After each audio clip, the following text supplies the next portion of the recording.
सच बता रहे दोस्त, इस बार का दुर्गा पूजा भोजपुरी के लिए बिल्कुल अच्छा नहीं था। पहले गाना सुनो आप। ना पवन सिंह बड़का तीर नहीं मारती है। इस भक्त को चिंता है कि नीम का पेड़ कट जाएगा तो देवी माँ कैसे रहेगी।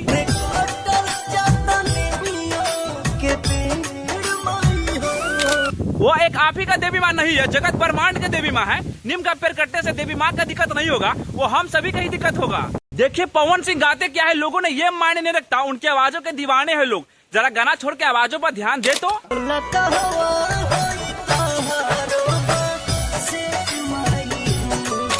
नहीं दोस्त नहीं, क्या हो गया पवन सिंह के? वही पवन सिंह है जो देवी माँ के गाने में अपने सुर की आवाज निकालते थे।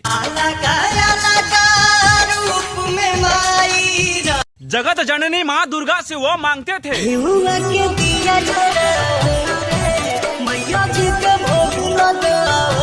नहीं भाई नहीं, पवन सिंह माइक के लेकर स्टेज पर खड़ा हो जाए ना, कोई मोबाइल से रिकॉर्ड कर ले तो उनकी आवाज उनके कानों में घुसते थे।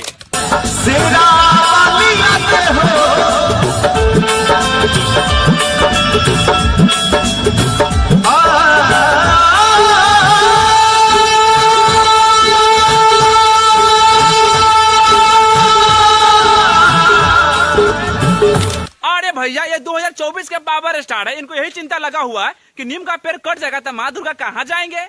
अरे भैया हम ये नहीं करे कि आप पुराने वाले अंदाज में गाना गाओ। अरे आप पिछले बार भी गाना गाए थे, सातों रे बहिनिया, और आप ऐसे भी गाना गाए थे जो काफी गाना बिजोड़ चला था। पूरा बिहार के लोगों का आस था कि माँ दुर्गा ने पवन सिंह को भेजा है अपने स्वागत करवाने के लिए। अरे भैया आप पिछले बार तो भी गाना गाए थे, काफी बिजोड़ गाना था।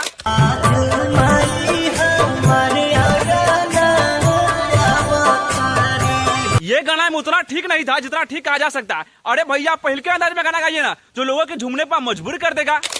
बात तो सही है। अरे भैया कल का वीडियो ट्रेंडिंग स्टार और चॉकलेटी स्टार क्या आएगा। बाकी ऐसे वीडियो देखने के लिए आप लोग मेरे चैनल को लाइक कर लो और सब्सक्राइब कर लो, ताकि अगला वीडियो सबसे पहले आपको ही मिलेगा।